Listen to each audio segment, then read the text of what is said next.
প্রিয় উপস্থিতি, আমরা এই ডাকসু নির্বাচনের দেখতে পেয়েছি। এই নির্বাচন আয়োজন করার জন্য আমাদের বিশ্ববিদ্যালয়ের শিক্ষার্থীরা রাত দিন এক করে কাজ করেছেন।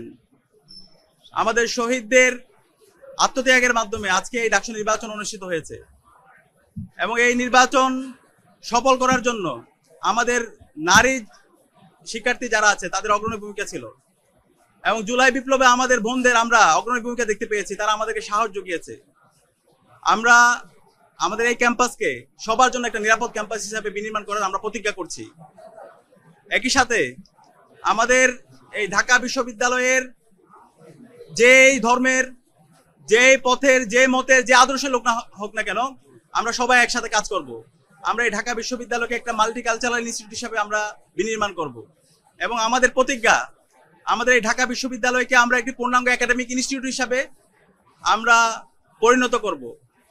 একজন বিশ্ববিদ্যালয় শিক্ষার্থী প্রথম বর্ষ থেকে তার চমৎকার একাডেমিক এনভায়রনমেন্ট এখানে পাবে, গবেষণার পরিবেশ থাকবে, তার আবাসন নিয়ে ভাবতে হবে না, তার খাদ্যের নিরাপত্তা থাকবে, স্বাস্থ্যের নিরাপত্তা থাকবে এবং আমাদের নারীদের জন্য একটা নিরাপদ ক্যাম্পাস হিসেবে আমরা গড়ে তুলব।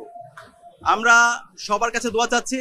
সারা দেশের মানুষ আমাদের জন্য দোয়া করেছেন, আমাদেরকে পরামর্শ দিয়েছেন, বিশ্ববিদ্যালয়ের শিক্ষার্থীরা আমাদেরকে পরামর্শ দিয়েছেন।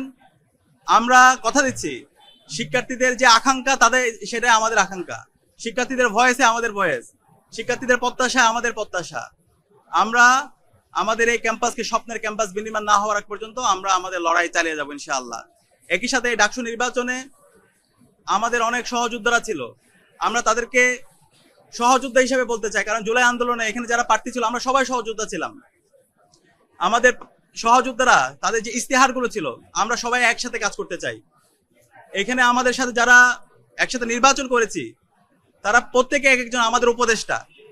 আমরা আশা করব তারা আমাদেরকে যে কোনো বিষয়ে পরামর্শ দিবে, আমাদেরকে গাইড করবে, আমাদের যে কোনো ভুল বিষয়, যে কোনো সিদ্ধান্তে তারা আমাদেরকে ধরিয়ে দিবে।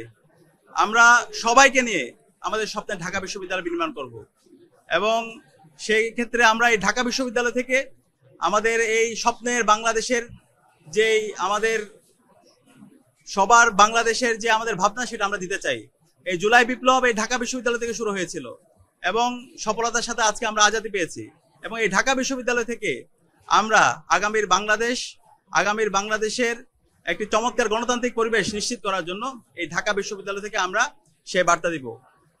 আমরা একই সাথে শ্রদ্ধার সাথে স্মরণ করছি আমাদের ডাকসু নির্বাচনে গতকাল একজন সাংবাদিক ইন্তেকাল করেছেন এবং অসংখ্য সাংবাদিকরা নির্বাচনের শুরু থেকে শেষ পর্যন্ত তারা যেভাবে রাত দিন এক করে আমাদেরকে সাপোর্ট দিয়েছেন, আমরা সবার প্রতি কৃতজ্ঞতা জ্ঞাপন করছি এবং যে সাংবাদিক বন্ধু ইন্তেকাল করেছেন আল্লাহর কাছে দোয়া করছি আল্লাহ তাআলা যেন আমাদের এই সাংবাদিক বন্ধুকে জান্নাতুল ফেরদৌসে মেহমান হিসেবে কবুল করে এবং সবার কাছে দোয়া চেয়ে আমাদের আজকের কথা এখানে শেষ করছি। আসসালামু আলাইকুম ওয়া রাহমাতুল্লাহ।